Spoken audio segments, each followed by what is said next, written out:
ओम अज्ञानतिमिरन्धस्य ज्ञानञ्जनशलाकया चक्षुरुन्मिलितं येन तस्मै श्रीगुरुवे नमः। गुरुवे गौरचन्द्राय राधिकाय तदालये कृष्णाय कृष्णभक्ताय तद्भक्ताय नमो नमः। वाञ्छाकल्पतरुभ्यश्च कृपा सिन्धुभ्यैव च पतितानां पावनेभ्यो वैष्णवेभ्यो नमो नमः। अनर्पितं चरिं चिरात् कारुण्यावतीर्न कलौ समर्पयितमुन्नतजरसां स्वभक्ति श्रियम् हरिपुरसुन्दरदुति कदम्ब सन्दीपिता सदा हृदय कन्द्रेषु स्फुरतु वै सचिनन्दना। हे कृष्ण करुणा सिन्धु दीनबन्धु जगत्पते गोपेश गोपीकान्त राधाकान्त नमोस्तुते। तप्त कांचन गौरांगी राधे वृंदावनेश्वरी वृषभानुसुते देवी प्रणमामि हरिप्रिये। भक्त्या विहीनाय अपराधलक्षै क्षिप्तस्य कामादितराङ्गमध्ये कृपामयि तं शरणं प्रपन्न वृन्दे नमस्ते चरणारविन्दम्। श्री कृष्ण चैतन्य प्रभु नित्यानंद श्री अद्वैत गदाधर शिवा सादि गौर भक्त वृंदा। सब लोग बोलो हरे कृष्णा कृष्णा कृष्णा हरे हरे हरे राम राम राम हरे हरे। सब लोग नहीं बोल रहे, जो जहां पर है हाथ ऊपर करके, जो स्क्रीन पे नहीं भी है वो भी, जो है वो भी बोलो हरे कृष्णा कृष्णा कृष्णा हरे हरे हरे राम राम राम हरे हरे। ठीक है। श्री वेणु गीत हम लोगों ने कल एक और श्लोक लिया जिसमें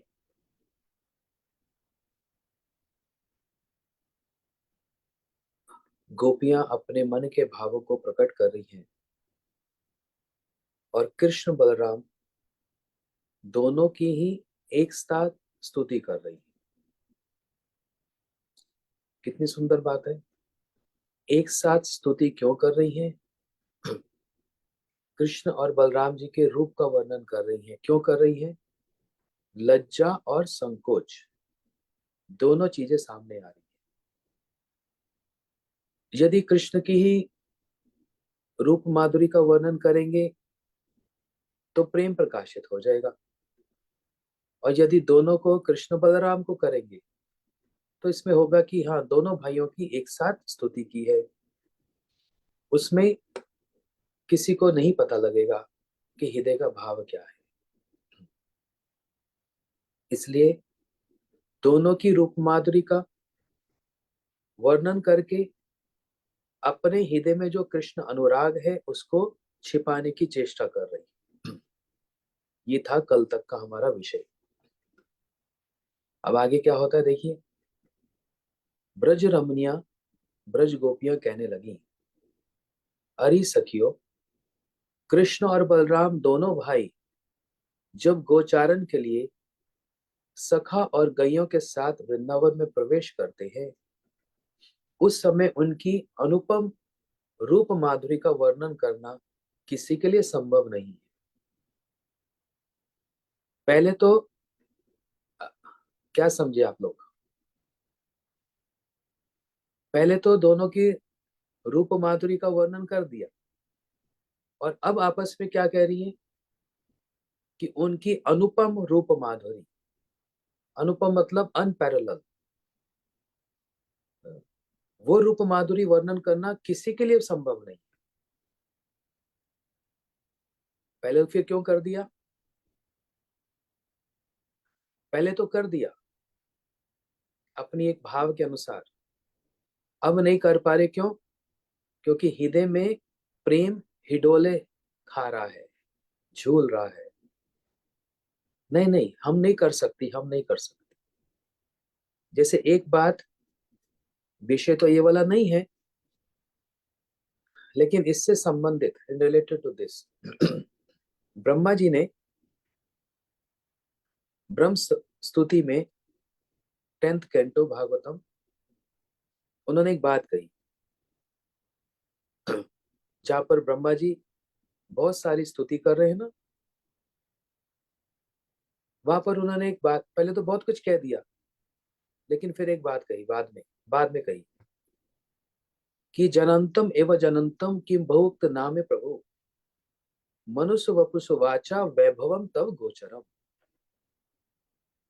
ब्रह्मा जी पहले तो बहुत कुछ बोल दिया कृष्ण के बारे में, पूरा भगवान का ऐश्वर्य ऑपुलेंस सब वर्णन कर दिया, लेकिन बाद में क्या कहते हैं, जनंतम एवं जनंतम। अरे कोई बोलता है तो बोलता जाए, लेकिन मैं विश्वास नहीं कर सकता। किस बात का विश्वास नहीं कर सकता? जनंतम एवं जनंतम किम बहुत नाम है प्रभु मनुष्य वपुषु वाचा, अपने मन से, अपनी वाणी से, अपने शरीर से, वैभवम तब गोचरम, हे कृष्ण, मैं आपके वैभव को, आपके ऑपुलेंस को मैं नहीं गिन सकता, मैं नहीं गिन सकता, मैं हार गया, आपका इतना ऐश्वर्य।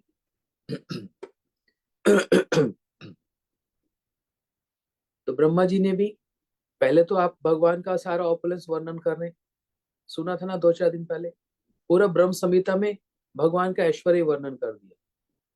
गोविंदम आदि पुरुषम तमम भजामि, गोविंदम आदि पुरुषम तमम भजामि, ईश्वर परमा कृष्ण सच्चिदानंद विग्रह, ये सब बहुत कुछ कह दिया ना।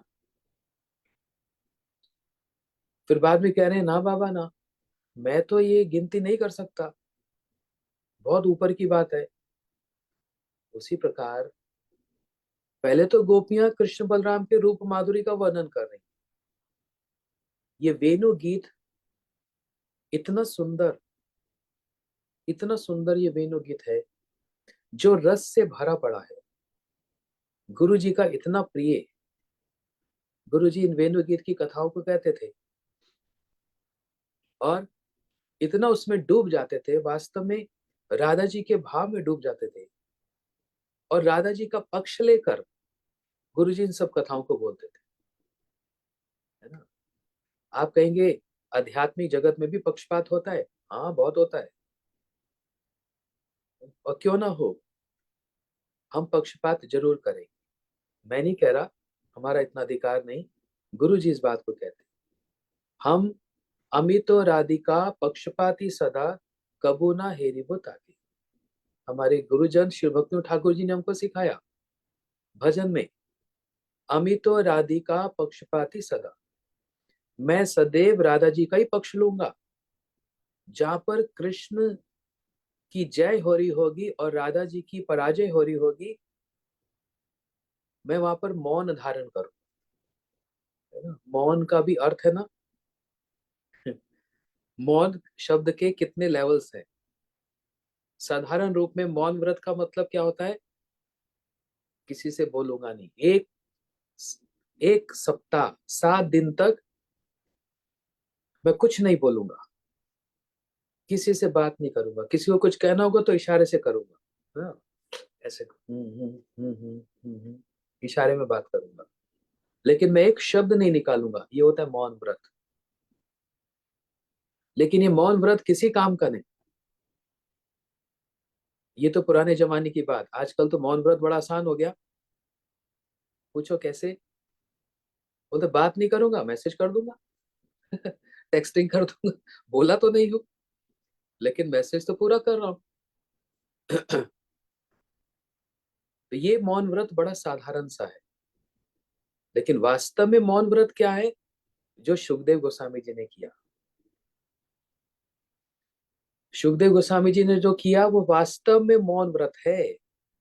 7 दिन 7 रात तक 24x7 भागवत जी की कथा सुनाते जा रहे हैं, ये है मौन व्रत। कोई ये वाले व्रत को करे तो बड़ी बात है, लेकिन इसका एक लेवल और ऊपर है। कौन सा मौन व्रत, जब मैं कहीं देखूंगा कृष्ण और राधा जी में तर्क हो रहा है, आर्गुमेंट चल रहा है, प्रेम कलह चल रहा है। कलह मतलब होता है झगड़ा, लेकिन प्रेम कलह एक अलग झगड़ा होता है। एक झगड़ा तो ये होता है, मैं तुमसे बात नहीं करूंगा, मैं तुमसे बात नहीं करूंगी, झगड़ा हो गया बस। लेकिन एक होता है प्रेम कलह, जहां पर कलह भी हो रहा है लेकिन प्रेम बढ़ रहा है। ऐसी अद्भुत बात है ना। झगड़ा भी हो रहा है लेकिन प्रेम कम नहीं बल्कि प्रेम और बढ़ गया। ये प्रेम कलह। तो राधा जी और कृष्ण में कभी प्रेम कलह हो और राधा जी पराजित हो रही हो, हार रही हो, तो मौन व्रत धारण करूंगा। एक लेवल ये, मैं वहां चुप रहूंगा, कृष्ण का पक्ष नहीं लूंगा, राधा जी का पक्ष लेकर मैं वहां पर चुप रहूंगा। लेकिन इसका भी एक लेवल और है, मैं चुप नहीं रहूंगा, मैं राधा जी का पक्ष लेकर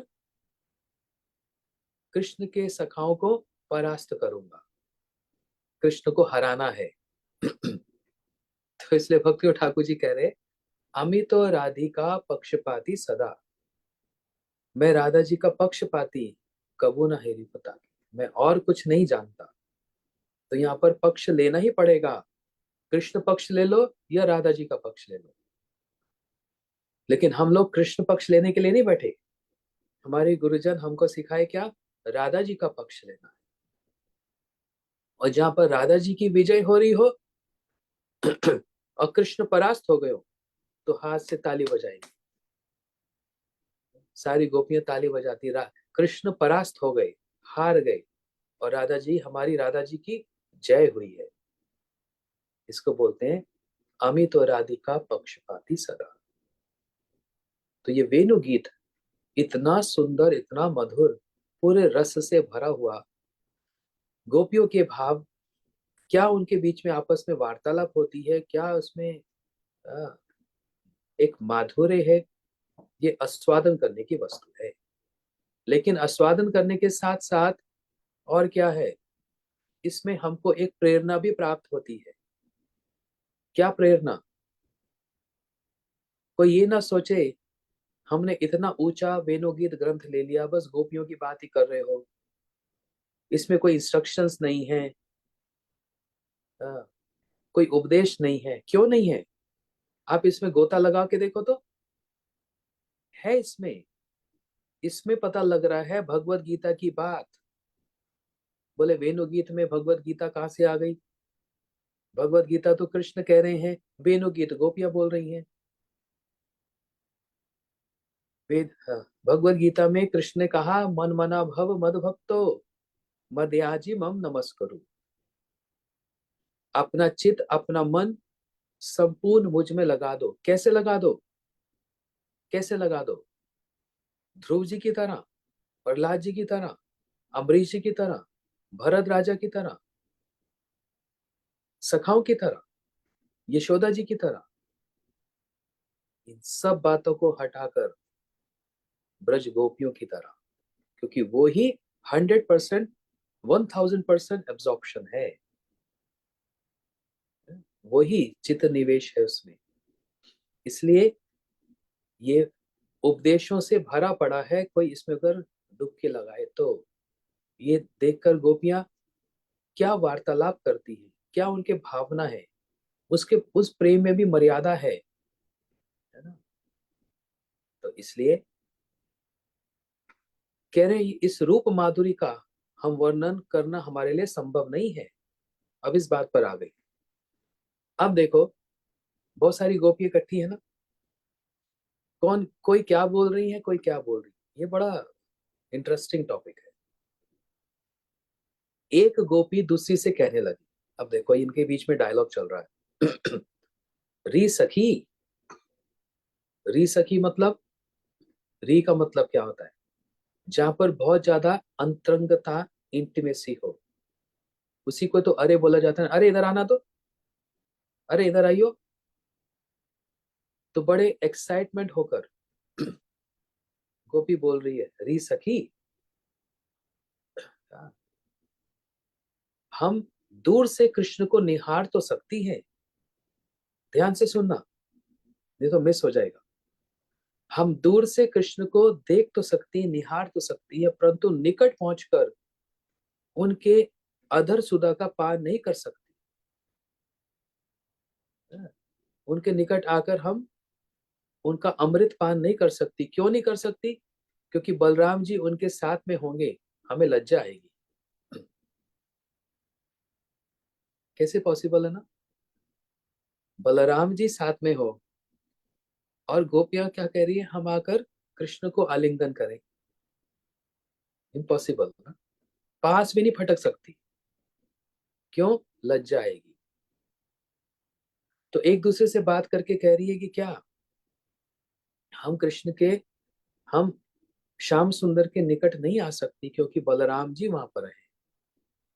अब दूसरी सखी ने क्या कहा, अरे निर्बुद्धे, निर्बुद्धे मतलब तेरे में बुद्धि नहीं है, तो चिंता मत कर, कृष्ण हमारी ओर देखेंगे, भ्रूभंगी के द्वारा प्रणय की भिक्षा मांगेंगे, उस समय हमारी लोक लज्जा धैर्य सब कुछ दूर हो जाएगा। ध्यान से सुनो, अभी तो पढ़ रहा था, अब इसको एक्सप्लेन करता हूं।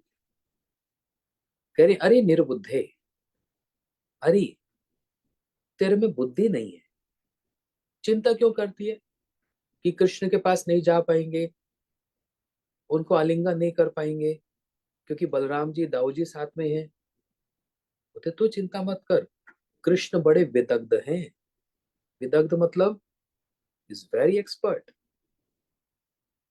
सिर्फ एक्सपर्ट शब्द तो नहीं होता, विदग्ध मतलब हास परिहास में, योजना बनाने में, प्लान करने में, मिलन का, मिलन में सक्सेसफुल होने में वो दक्ष है, एक्सपर्ट है।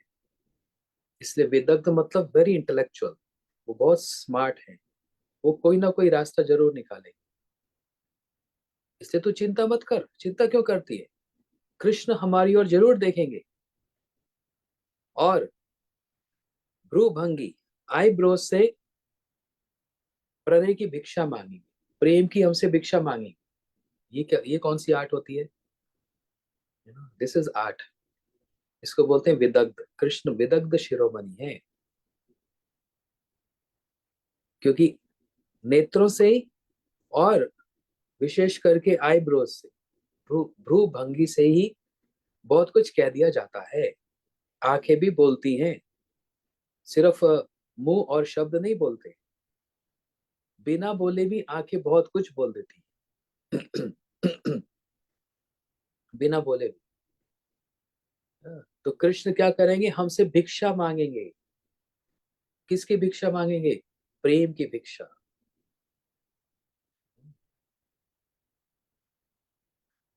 जो मालिक है वो भिखारी है।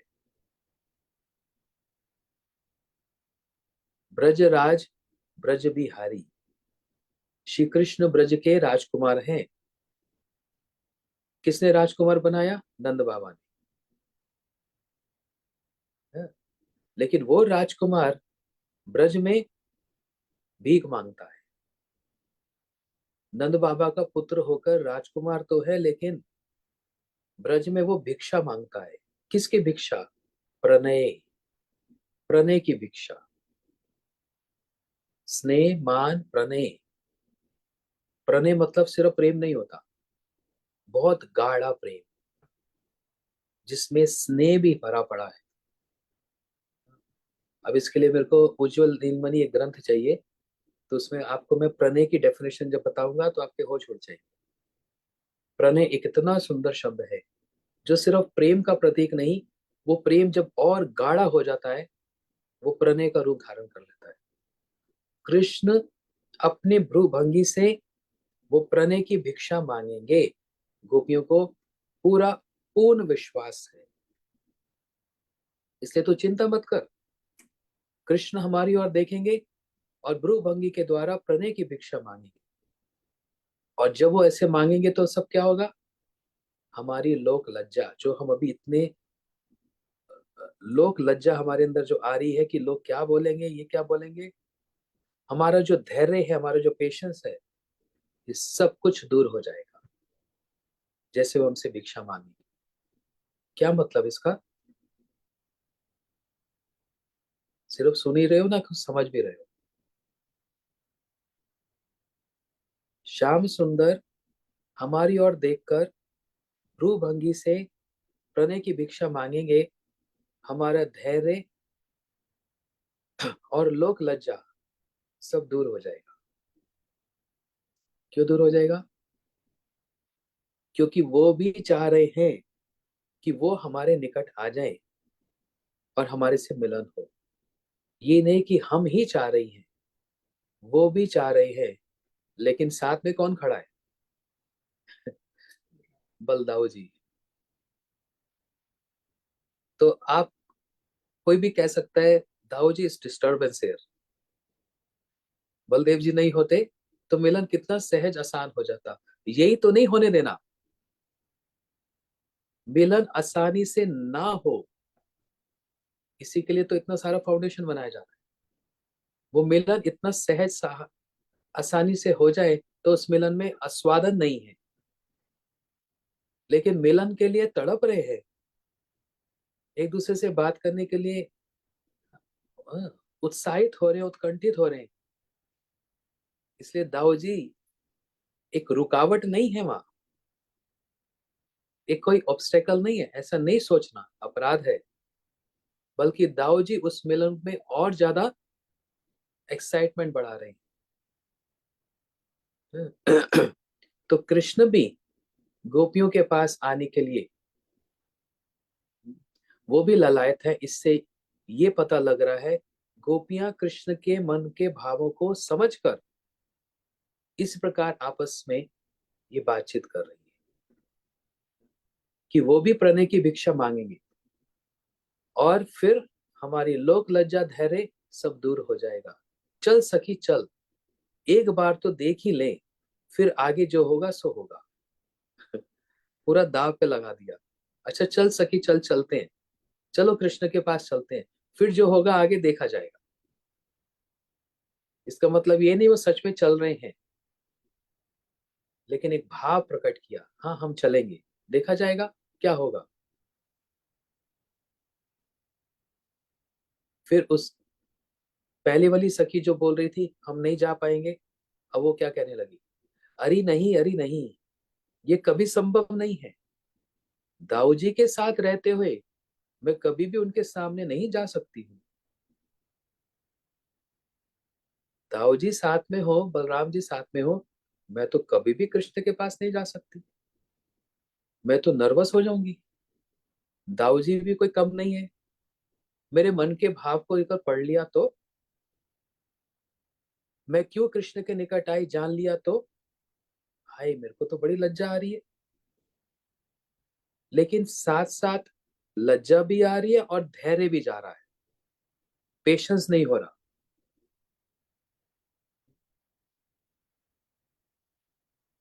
मैं तो दाऊ जी के साथ रहते हुए कभी भी कृष्ण के सामने नहीं जा सकती। और तो और सखी, हमारे जो पति हैं, हमारे ससुर हैं और परिवार वाले हमें रोक लेंगे, हमको जाने नहीं देंगे। और क्या होगा? गांव के जितने गुरुजन हैं, जो मामा ताया चाचा, जो बड़े बूढ़े हैं, पिता समान हैं, माता समान हैं, वो हम पर ताना मारेंगे, वो हमको छोड़ेंगे। तू क्यों गई कृष्ण के पास? तुम्हारा क्या संबंध है कृष्ण के साथ? मर्यादा में रहो। इस प्रकार से ताना मिलेंगे। हम्म, तो कितनी सारी ऑब्स्टेकल्स हैं वहां पर। एक तो दाऊजी साथ में है, मैं कभी सामने जा ही नहीं सकती। दूसरा हमारे पति और ससुर और परिवार वाले, ये तो घर की बात है। पति छोड़ेगा हमको? ससुर छोड़ेंगे? सास छोड़ेगी? कोई भी नहीं छोड़ेगा। और जितने गांव के बड़े बूढ़े जो गुरुजन हैं, गुरु तुल्य हैं, वे हम पर ताना मारेंगे। इसलिए मैं समझती हूं कि हमारा जाना उचित नहीं है, हमें नहीं जाना चाहिए। उसकी बात सुनकर दूसरी गोपी ने जाने के लिए इस श्लोक की अवतारणा की। मतलब ये सारी बातें सुनकर जो दूसरी वाली गोपी है उसने फिर ये श्लोक बोला, अरे सखीरी, जब वे मस्तक पर आम की नई नई कोपले, आम के पेड़ में जो नए नए पत्ते निकलते हैं, उन्होंने अपने मस्तक पर उनको धारण कर रखा है और मोरपंख धारण कर रखा है। फूल के गुच्छे, जो सुंदर सुंदर पुष्प हैं उसके जो गुच्छे हैं, एक साधारण पुष्प नहीं, गुच्छे वाला फूल। जैसे देखो मैंने पहन रखा, ये है एक सिंपल माला। आप बोलोगे आज माला कैसे आ गई? कल एक माता माला लेकर आई, पूरा गीली थी माला, मेरे को पहना दी, पूरा भीग गया मैं। अब बेचारी का भावना ऐसी, मैं माला बना कर लाई और महाराज ने ऐसे रख दी। तो मैंने उसको आश्वासन दिया, तुम्हारी भावना को मैं ठुकराऊंगा नहीं, पहनूंगा, लेकिन 12 घंटे के बाद, जब ये सूख जाएगी। उसकी भावना को स्वीकार करने के लिए पहनी। खैर, फूल का गुच्छा, इतने मोटे मोटे अलग अलग पुष्प के गुच्छे, ये कृष्ण ने धारण कर रखी। कानों में उत्पल रचित अवतंस, मतलब बड़े सुंदर सुंदर कान के कुंडल। कुंडल भी कैसे? हीरे मोती वाले नहीं, पत्ते और पुष्प, इन इसके कुंडल। और दाएं हाथ में लीला कमल, हाथ में कमल धारण कर रख रखा है।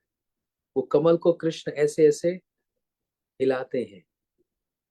मतलब इसका मतलब, हिलाते का मतलब क्या? दो बातें हैं, या तो कभी किसी की कोई वीकनेस होती है, वो नर्वस होता है तो वो कुछ करता है ना, जैसे बात कर रहे हैं तो ऐसे होता है ना वीक पॉइंट।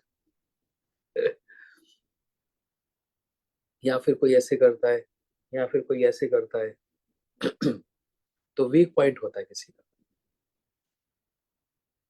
जैसे मैं जब पढ़ता था, खैर पुरानी बातें हैं, पता नहीं बोलना चाहिए अभी कि नहीं। अच्छा, तो मैं बहुत लज्जा वाला व्यक्ति, कभी भी फ्रंट बेंच में नहीं बैठने वाला, पीछे बैठने वाला।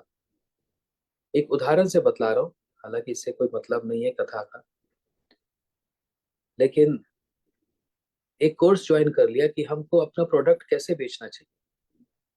बहुत इंपॉर्टेंट कोर्स था और सर्टिफिकेशन सर्टिफाइड भी हुआ उसमें। तो उसमें पूरे क्लास में 35 स्टूडेंट्स होते थे और टीचर हमको सिखाती थी कि कैसे, दो टीचर, एक सर थे, एक मैडम थी, कि हमको कैसे आगे जाकर अपने प्रोडक्ट को सेल करना चाहिए। सेल्स का था। और सारे स्टूडेंट नर्वस हो रहे हैं, क्यों? टीचर बोल रहा है कि पूरी क्लास में सबके सामने आकर मेरे सामने बैठना और मेरे को एक पेन बेच कर दिखाओ, like I am the MD of the company, you are a salesman, you coming, English में क्या बोल, तुम मेरे पास आए और तुमको मेरे को ये पेन बेचना है। एक एक करके सबको बुला रहे, और जितने स्टूडेंट्स आ रहे हैं सामने बैठकर, पूरी क्लास देख रही है, उसको पेन बेचना है। सब नर्वस हो रहे हैं। बोलते सर ये हमारी कंपनी का पेन है, बहुत अच्छा पेन है, बहुत अच्छी इसकी फिनिशिंग है, आप इसको खरीद लीजिए। सर ने उठाकर पेन ऐसे फेंक दिया। देख रहे हो मेरे पास कितने पेन पड़े हैं, what is the speciality about this pen? हमको आपका प्रोडक्ट अच्छा नहीं लगा। अभी बेचारा ऐसे ऐसे करने लग गया, अब मैं कैसे बेचूं, उसने एकदम ना कर दिया। बोलते जाओ तुम्हारा हो गया टर्न। दूसरा स्टूडेंट, एक आया, दो आया, पूरा वीक का सेशन था, पूरा एक सप्ताह। क्योंकि सब स्टूडेंट्स को फ्रंट में आकर बोलना है, प्रोडक्ट को बेचना है। कोई ऐसे करता है, कोई ऐसे करता है, तो मैडम ने सबको नर्वस कर दिया। हाँ। लेकिन दो स्टूडेंट ऐसे थे जिन्होंने मैडम को ही नर्वस कर दिया। वो दो में एक मेरा फ्रेंड था और एक मैं था। अब मैं अपनी बड़ाई नहीं कर रहा, लेकिन एग्जैक्टली यही हुआ।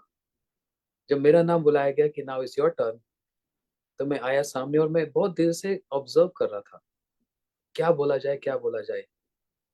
मैं आया तो मैंने बोला, मैडम ये हमारी कंपनी बहुत रेपुटेड कंपनी है और बहुत अच्छे पेन है।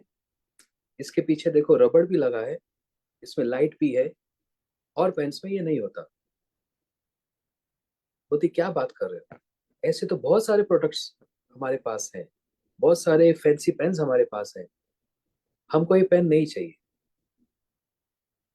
तो जब सबको बोला ये पेन नहीं चाहिए, सब तो नर्वस हो गए। मैंने सामने पेन रख दिया, मैंने कहा आपको क्यों नहीं चाहिए ये बताओ। आपको ये पेन क्यों नहीं चाहिए, आपने इसमें क्या देखा ये बताओ, you have to answer me. तो ऐसे करने लग गई। तो मैंने सारे स्टूडेंट्स को बोला, देखो आज तो मैडम नर्वस हो गई, यू कर रही है। मैडम नर्वस हो गई वहां पर। तो बाद में कहने लगी, ओ ये तो अच्छा पॉइंट था, ये तो अच्छा पॉइंट था, मैं मेरे को ही नर्वस कर दिया तुमने। तो एनीवे anyway, यहाँ पर कृष्ण, पता नहीं क्यों बीच में बात बोल दी, हाथ में नील कमल ऐसे घुमाते हैं। यहाँ तो दो भावना है, यहाँ तो कुछ सोच रहे हैं, विदग्ध है ना, कोई ना कोई एक उपाय, जो कोई सोचता है तब भी वो कुछ करता है, और कुछ नहीं तो लोग ऐसे नाखून ही काटते रहते हैं, या फिर पेन को हिलाते रहते हैं, सोच रहे हैं, या फिर कृष्ण नर्वस हो रहे हैं। तो इस मुद्रा में श्याम सुंदर वहां पर बैठे। ध्यान से समझना, मस्तक पर आम के नए नए जो अ, कोपले, मतलब जो पत्ते आते हैं, सिर पे मोर पंख, गले में फूलों का गुच्छा, कानों में छोटे छोटे जो पत्ते, दाएं हाथ में लील कमल, गले में कुमुद की मालाएं धारण करते हैं। और कृष्ण के सांवले शरीर पर पीतांबर, और बलराम के गोरे शरीर पर नीलांबर फहराने लगता है। स्पष्ट है, कृष्ण ने पीतांबर धारण कर रखा है और बलराम जी ने नीले रंग का नीलांबर धारण कर रखा है। तब उनका बड़ा ही विचित्र वेश बन जाता है, इतना सुंदर कॉन्ट्रास्ट आता है।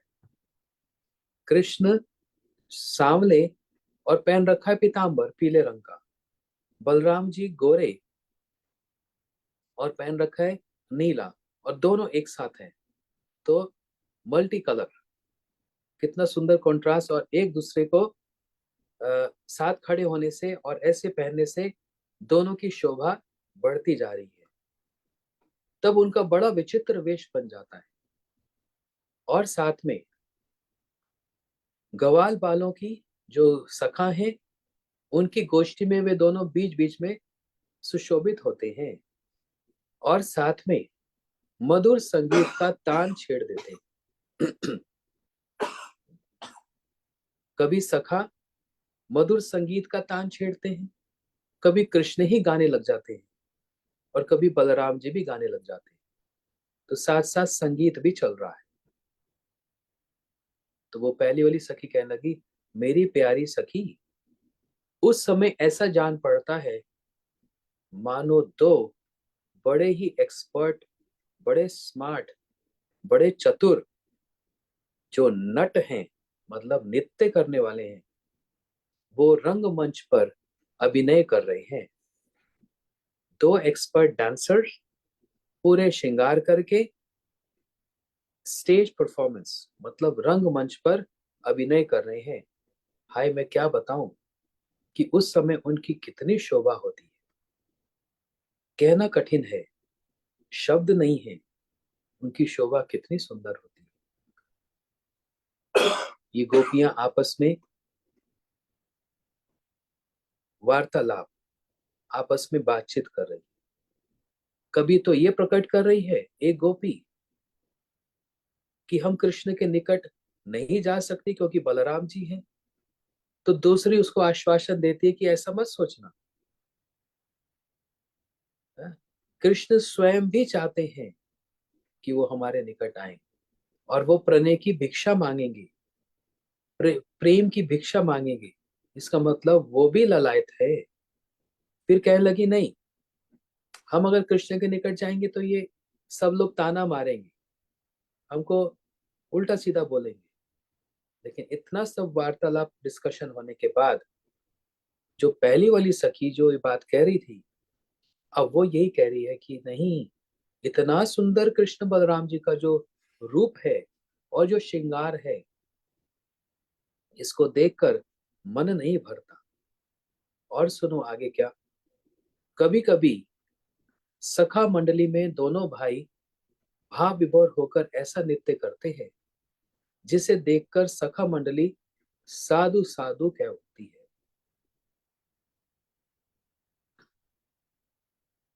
कृष्ण बलराम जी दोनों नृत्य में तो कम नहीं है। अच्छा, दाऊ जी भी कम नहीं है।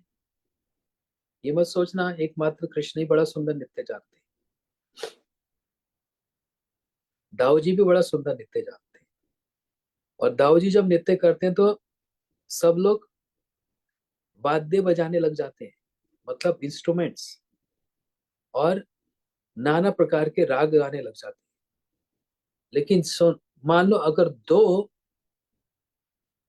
नट, दो नृत्य करने वाले, जब उनकी जुगलबंदी बनती है, एक स्टेप ऐसा करेंगे एक स्टेप ऐसा करेंगे, या दोनों अपना हाथ पकड़कर नृत्य करेंगे, जो भी कोई मुद्रा होगी उसकी शोभा देखे नहीं बनती।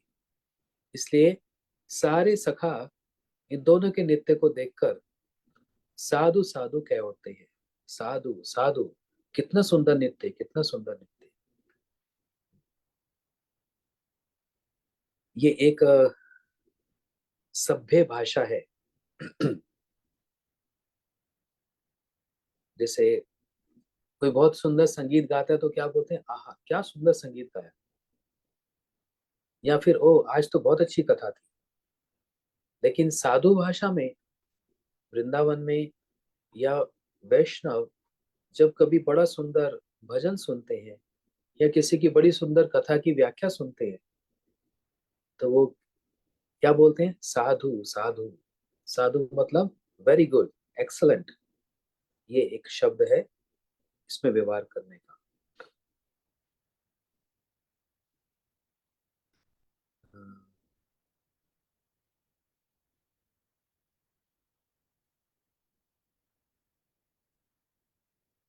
जब दोनों भाई कभी कभी भाव विभोर होकर मधुर नृत्य और गान करने लगते हैं, उस समय उन्हें बड़ा ही अभिमान होता है। तब सखाओं की ओर देखकर गर्व के साथ कहते हैं, क्या तुम लोग ऐसा नृत्य गान कर सकते हो? यदि हाँ तो करके दिखलाओ। हाँ, ये कृष्ण बलराम दोनों ही एक ही स्वरूप, दोनों भिन्न मात्र काय, आद्य काय सबू कृष्ण लीला सहाय। दोनों कृष्ण बलराम कैसे हैं? विषय विग्रह। विषय विग्रह मतलब समझते हैं, इंजॉयर, दोनों ही। लेकिन बलराम जी में एक एडिशनल क्वालिटी है, वो विषय विग्रह होते हुए भी आश्चर्य विग्रह भी हैं। मतलब भोक्ता हैं, इंजॉयर हैं, लेकिन साथ साथ सेवक भी हैं, कृष्ण की सेवा करते हैं। तो जो इंजॉयर होता है, जो भोक्ता होता है, और ये दोनों तो ईश्वर हैं, दोनों की एक साथ स्तुति की गई। कंस को जब मारा, कृष्ण बलराम देव की वसुदेव जी को जेल से छुड़वाने के लिए जब आए, तो देव की वसुदेव जी हाथ जोड़कर खड़ी हो गई और कह रहे हैं, यो यो नता न सुतो साक्षात प्रधान पुरुष ईश्वरो। आप दोनों हमारे पुत्र नहीं हो, आप दोनों ही ईश्वर हो, दोनों ही ईश्वर हो। तो वो ईश्वर वाला जो एक अभिमान है, जिसको सच्चा अभिमान माना जाता है, बोनाफाइड ईगो, जबकि हमारे अंदर क्या है, फॉल्स ईगो, मिथ्या अभिमान।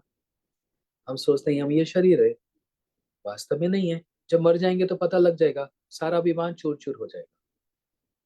लेकिन जब तक शरीर है तब तक तो अभिमान रहता ही है, हम शरीर हैं, राइट। लेकिन भगवान के अंदर जो अभिमान है, वो शुद्ध, पवित्र और सच्चा अभिमान है कि हम क्या हैं, ईश्वर हैं। इसलिए दोनों जब नृत्य करते हैं, तो कृष्ण को तो वैसे डींग हाँकने का बड़ा शौक है। बोलते, सखाओं को बोलते हैं, अरे बताओ, तुम लोग ऐसा नृत्य कर सकते हो, ऐसा गान कर सकते हो? यदि कर सकते हो तो नाच के दिखाओ। एक तरफ कृष्ण बलराम नृत्य कर रहे हैं और दूसरी तरफ यही कृष्ण बलराम नित्यम प्रभु और महाप्रभु बनकर नृत्य कर रहे हैं, है ना। अब नित्यम और महाप्रभु क्या है? ये भी दो ईश्वर हैं। इसलिए मायापुर में जो हम दर्शन करने जाते हैं, उस स्थान का नाम है ईशोद्यान। उद्यान का मतलब होता है गार्डन, और ईशो मतलब जहां पर दो ईश्वर मिले, नित्याम प्रभु और महाप्रभु, जब उनका मिलन हुआ श्री मायापुर में। थोड़ा सा रिकैप करते हैं इसको।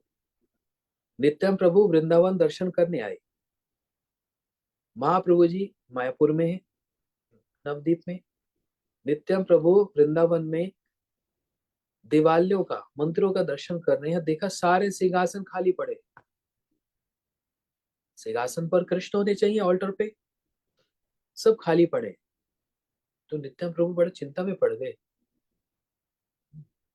कन्हई कोथाए, कन्हई कोथाए, मेरे कृष्ण कहाँ है, मेरे कृष्ण कहाँ है? तो सब लोग कहने लगे, आपके कृष्ण तो अभी वृंदावन में नहीं रहते, तो कहाँ रहते हैं? वो तो मायापुर चले गए। नित्याम प्रभु दौड़े दौड़े, उस समय तो गाड़ी, बैलगाड़ी, ट्रेन कुछ नहीं होता था। वृंदावन से नवदीप आना मतलब लगभग 1500 किलोमीटर। नित्याम प्रभु मायापुर आ गए और चंद्रशेखर नंदन आचार्य भवन, एक भक्त है नंदन आचार्य, उनके घर में छिपकर बैठ गए कि यदि मेरा कन्हई, नित्याम प्रभु कौन है? जो लोग नए हैं थोड़ा सा उनको डिटेल बताना पड़ता है। नित्याम प्रभु है बलराम जी, और चैतन्य महाप्रभु कौन है? कृष्ण। तो नित्याम प्रभु जो बलराम जी अभी कलयुग में 540 साल पहले आए, वो नित्याम प्रभु जब मायापुर पहुंच गए, नंदन आचार्य भवन, एक नंदन आचार्य एक भक्त हैं, उनके घर में छिपकर बैठ गए कि यदि सच में मेरा कन्हई यहाँ पर जन्म लिए हैं और मायापुर में रहता है, तो मुझको खोज निकालेंगे। नित्याम प्रभु वहां पर बैठ गए चुपके से। और उस समय महाप्रभु जी पास में ही एक घर है, किनका घर? शिवास पंडित जी का घर। महाप्रभु जी नृत्य करते करते करते बैठ गए। सारे भक्तों को कहा, जाओ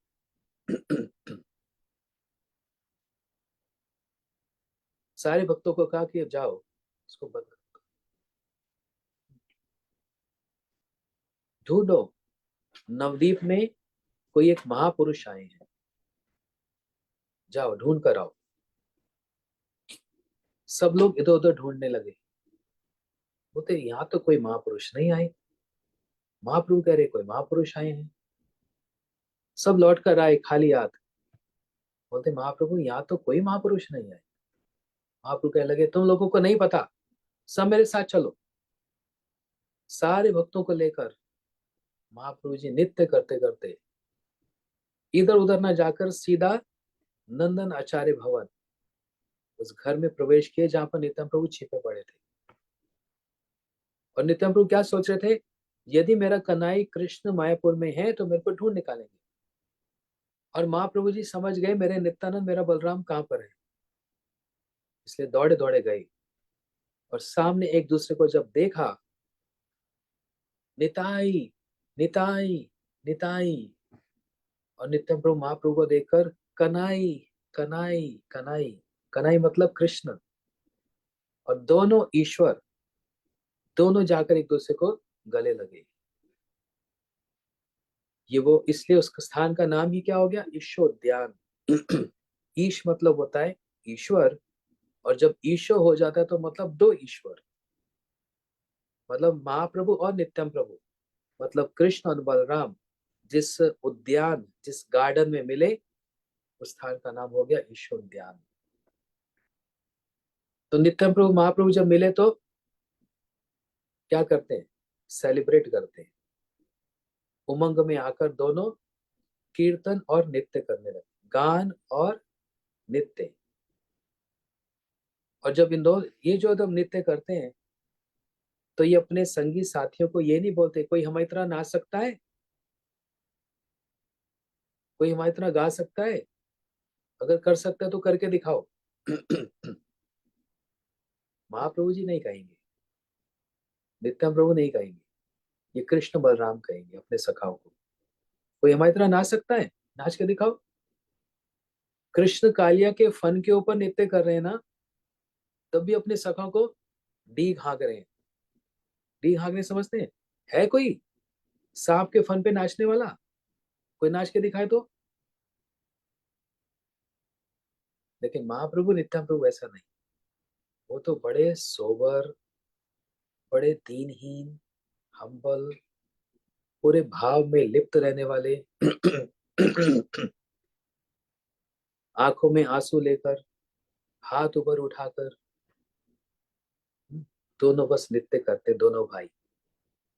हरे कृष्णा कृष्ण कृष्ण हरे हरे, हरे राम राम राम हरे हरे, हरे कृष्णा कृष्ण कृष्ण हरे हरे, हरे राम राम राम हरे हरे। दोनों महामंत्र करके, और अकेले नहीं अपने सारे संगी साथियों को लेकर नदिया की गलियों में संकीर्तन करते। उदिलो अरुणा पूरब भागे, दुजमनी गौरा मनी जागे, भगत समूह लैया साथे, गेला नगर ब्राजे। उदिलो अरुणा पूरब भागे, दुजमनी गौरा मनी जागे। नवदीप का स्मरण हो गया, जहां पर महाप्रभु नित्यानंद प्रभु सारे भक्तों के साथ हाथ उठाकर हरि बोल हरि बोल हरि बोल, और मुकुंद माधव यादव हरि, भगवान के नामों का, अपने ही नामों का उच्चारण कर नवदीप का स्मरण होया। आप लोग भी नवदीप आ जाओ, जिन्होंने कभी भी नवदीप परिक्रमा नहीं देखी आज तक, और जिन्होंने देखी, सब लोग नवदीप परिक्रमा जो कि 8 मार्च से स्टार्ट होकर 14 मार्च तक चलेगी। यदि पूरा समय नहीं आ सकते तो 2-3 दिन के लिए ही आ जाओ। ऐसा एक दृश्य, उस धाम का स्पर्श, उस धाम में जाते ही अपने आप ही भक्ति हृदय में उमड़ आती है। उस धाम में जाते ही अपने आप ही हरि बोल, और लगता है सारा संसार भगवान का नाम जप कर रहा है। हजारों हजारों लोग चारों ओर बस नाचते हुए गाते हुए हरि बोल करके चलते हैं। एक बार अनुभव तो करो।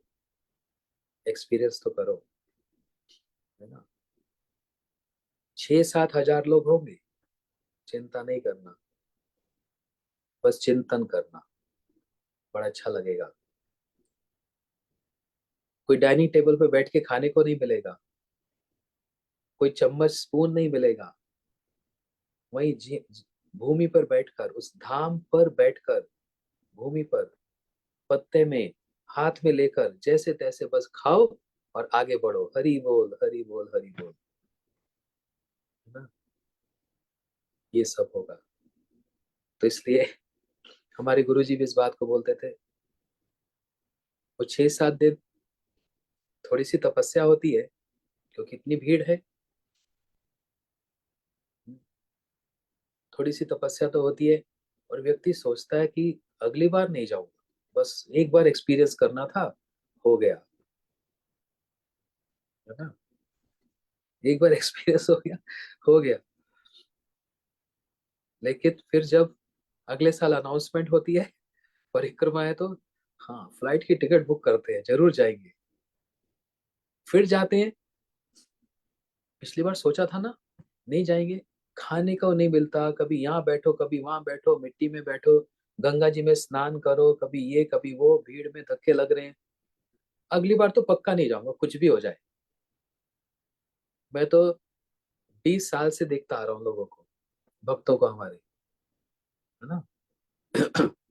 जो इतने बड़े बड़े घर के रहने वाली, जहाँ पर नौकर चाकर पानी का गिलास भी उठाते नहीं, नौकर आकर देते हैं।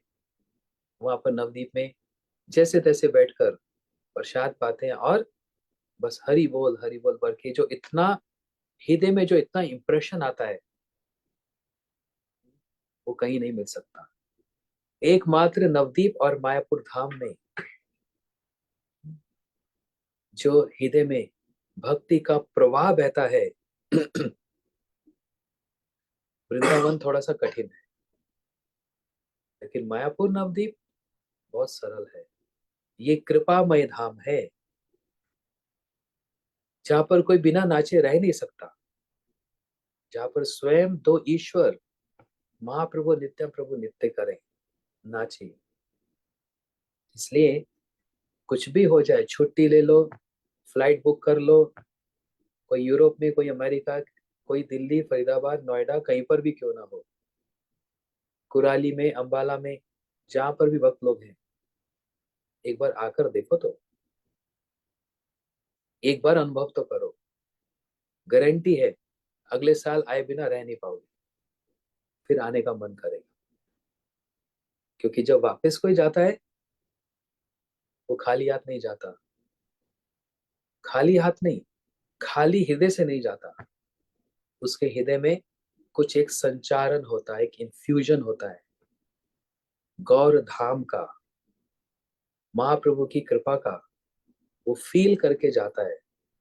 और उसके बाद ट्रांसफॉर्मेशन होता है, अपने जीवन को बदला हुआ देखता है। होता है कि नहीं? हाथ खड़े करो जो जो एक्सपीरियंस है। चांदनी दीदी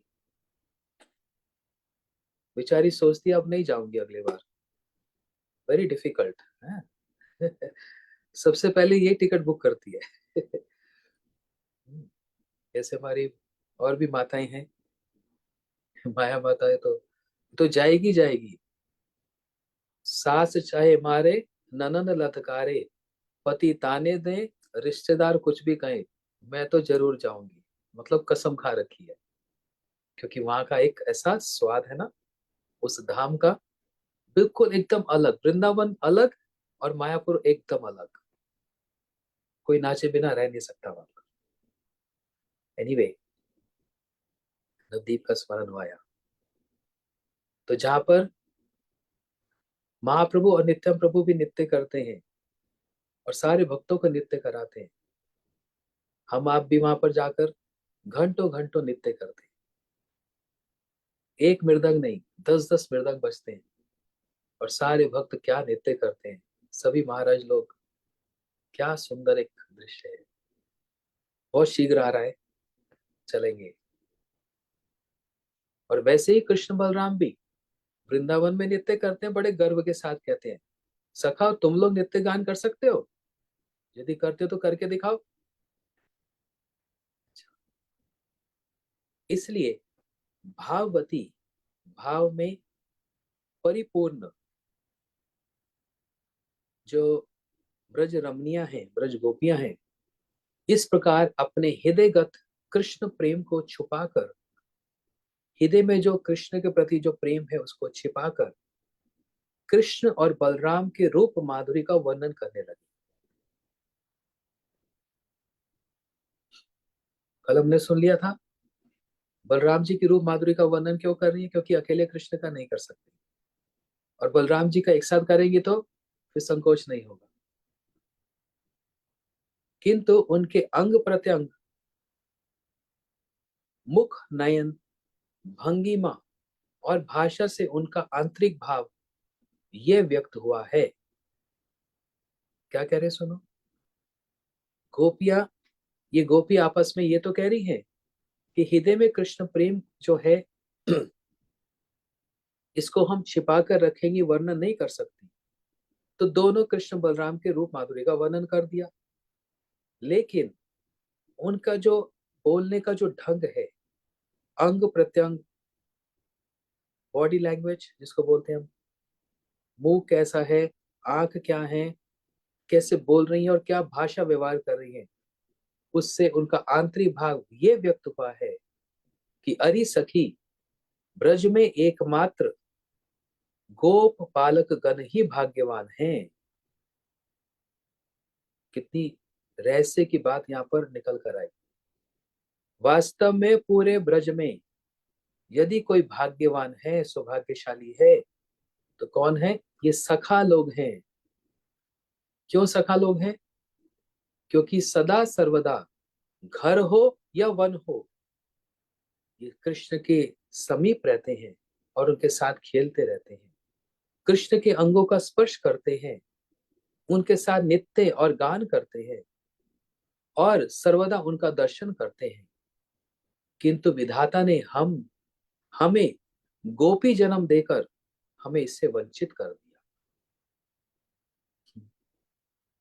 पूरे वेणुगीत में आप एक चीज कॉमन देखना, अभी आगे आगे जब हम बढ़ेंगे, गोपी अपने आप को तो धिक्कार देंगी, हाय हम गोपी क्यों बने, लेकिन वास्तव में वो गोपी बनना ही सर्वश्रेष्ठ है। उस धाम में, वृंदावन में, अपने को छोड़कर और सभी को अपने से बड़ा मानती है। अभी तो सखाओं के लिए कह रही है कि वास्तव में ये सखा ही कितने सौभाग्यशाली है। ये घर में रहो, रहें, तब भी कृष्ण का याद करें, ये कृष्ण के साथ वन में जाएं, खेलें, नित्य करें, उनको स्पर्श भी करें, उनके साथ भोजन भी करें, इनको कोई कुछ कहने वाला नहीं। ये नित्य प्रति कृष्ण का दर्शन करते हैं। लेकिन हम गोपी, पता नहीं विधाता ने हमको गोपी जन्म क्यों दे दिया। सारी मुसीबत हमारे पर ही है, इन पर तो कोई चिंता नहीं है। ये सखा बनना बहुत अच्छा है। यहाँ तो अभी सखा की बात कर रहे हैं, अभी आगे जब श्लोक आएंगे तो सुनना, कहेंगे ये हिरन होना बहुत अच्छा है, क्योंकि ये हिरनिया जब कृष्ण का दर्शन करने आती है तो इनके पति कृष्ण सार जो हिरन है वो इनको रोकते नहीं है। देखो ये नदियां कितनी अच्छी है, जमुना जी, इसमें तरंगे आती हैं और वो कमल के पुष्प लाकर कृष्ण को अर्पण करती हैं, कोई इनको रोकने वाला नहीं। ये मयूर कितना अच्छा है, जो कृष्ण को देखकर नित्य तो करता है, हर एक चीज में अपनी भावना को आरोपित करती है, अपने को छोटा मानकर और सबको बड़ा मानती है ना। ये किसका प्रतीक है, ये किसका लक्षण है? ये कृष्ण प्रेम का लक्षण है। ये प्रेम ऐसी वस्तु जहां पर हाँ ना होती है और ना हाँ होती है ना। जहां पर जो कृष्ण का पूरा दर्शन कर रहे हैं और जहां पर जो कृष्ण का दर्शन नहीं कर पा रहे, दोनों में बड़ा कौन हुआ? कौन बड़ा हुआ? कोई कहे मैं कृष्ण का पूरा दर्शन कर रहा हूं या कर रही हूं, तो इससे बड़ा तो कोई हो नहीं सकता। लेकिन यदि राधा जी कह रही मैं आज तक कृष्ण का पूरा दर्शन कर ही नहीं पाई, तो कौन बड़ा हुआ, जो कर पा रहा है या जो नहीं कर पा रहा? जो नहीं कर पा रहा वो बड़ा हो गया। ये प्रेम की भाषा है। और प्रेम की नदियां उलट बहती धार। प्रेम की नदी उल्टी बहती है, कभी सीधी नहीं बहती। और बार बार बोलता हूँ, वृंदावन में दो नदियां बहती हैं, एक तो जमुना जी और एक प्रेम जी। एक प्रेम नदी और एक जमुना नदी।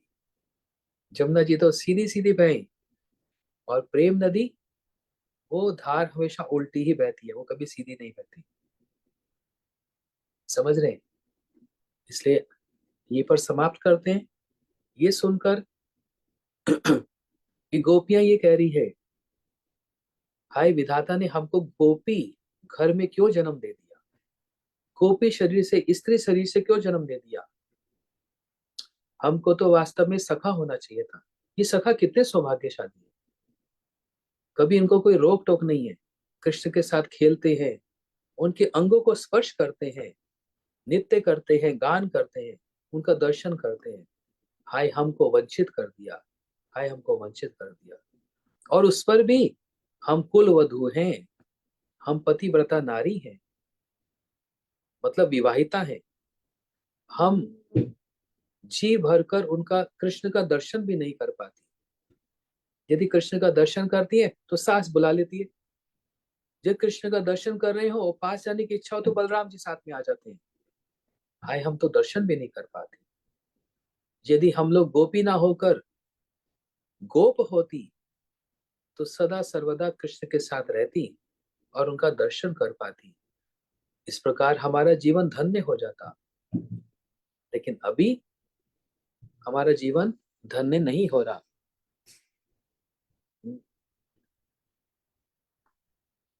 यहां तक हमने सुना। अब इसका कंक्लूजन, एंडिंग क्या है? यद्यपि वृंदावन की गोपियां, ब्रज गोपियां का सौभाग्य सर्वाधिक रूप में वर्णित हुआ है, मतलब यद्यपि गोपियों का अधिकार बहुत ऊंचा है और सबसे श्रेष्ठ है, क्योंकि कृष्ण गोपियों के बिना, राधा जी के बिना रह नहीं सकते, तब भी वे अपने आप को दीनहीन मानती हुई दुर्भाग्यशालिनी मान रही है। हाय हमारा दुर्भाग्य, हाय हमारा दुर्भाग्य। और इससे क्या, दीनहीन हो रही है, बहुत हम्बल हो रही है। यही शुद्ध प्रेम का स्वाभाविक लक्षण है। The spontaneous nature of pure love is feeling oneself more humble than a blade of grass and more tolerant than a tree, to give honor to everyone and not to expect any honor from anyone. सबको सम्मान देना, अपने सम्मान की इच्छा नहीं करना, एक घास से भी ज्यादा अपने आप को दीनहीन मानना, और वृक्ष से भी ज्यादा अपने आप को टॉलरेंट मानना, ये शुद्ध प्रेम का लक्षण है। जिसको प्रेम मिलता है उसको लगता है मुझको प्रेम मिला ही नहीं, और जिसको प्रेम नहीं है वो ढोल बजाता फिरता है हाँ, कि मुझको प्रेम है, मुझको प्रेम है। खाली बर्तन ना बहुत बचता है, होता है ना, खाली बर्तन रसोई में, थोड़ा सा उसमें कुछ डाल दो, कितना टन टन टन कितना बचता है। और वो बर्तन भरा हुआ हो तो बिल्कुल आवाज तक नहीं आती। जिसमें प्रेम भरा हुआ होता है उसको तो हर एक सेकंड में ये लगता है मुझको प्रेम हुआ ही नहीं है। और जिसको नहीं होता वो ढोल बजाता फिरता है, हाँ मुझको प्रेम है, मुझको प्रेम है, मुझको प्रेम है। ये कृष्ण प्रेम का एक अद्भुत लक्षण है। गोपियों का प्रेम इतना ऊंचा, और उनको लगता है क्या, हमारे अंदर प्रेम की गंध मात्र भी नहीं है, नॉट अ टिंज ऑफ प्रेम इन मी। श्री सुखदेव गोस्वामी जी का हृदय भी इस लीला वर्णन करते समय गोपी भाव में अक्रांत हो उठा। इसलिए वह गोपियों की भांति गोपालों का सौभाग्य अतिशय रूप में वर्णन कर रहे हैं। क्या सुंदर बात बताई। ये श्लोक सुखदेव गोस्वामी जी बोल रहे हैं ना। और सुखदेव गोस्वामी जी उस समय तदात्म्य को प्राप्त है, means oneness with the gopis. गोपियों के मन में ही उनका मन एकदम इस समय सिंक हो चुका है, एकदम जुड़ गया है। इससे जो भी वो शब्द बोल रहे हैं उस गोपियों के भावना में भावित होकर शब्दों को बोल रहे हैं, इसलिए उनका मन भी गोपी भाव में आक्रांत हो गया, मतलब एब्सॉर्ब हो गया। और इसलिए वो भी क्या कह रहे हैं, हाँ, गोप बालों का सौभाग्य बहुत अच्छा है, गोपियों का अच्छा नहीं। तो यहाँ पर आज ये चैप्टर भी समाप्त हो गया। कल हम लोग, कल मॉर्निंग में प्रोग्राम तो नहीं, हाँ, कल सुबह हम लोग नेक्स्ट श्लोक को, अगले श्लोक को हम श्रवण करेंगे। हरे कृष्ण।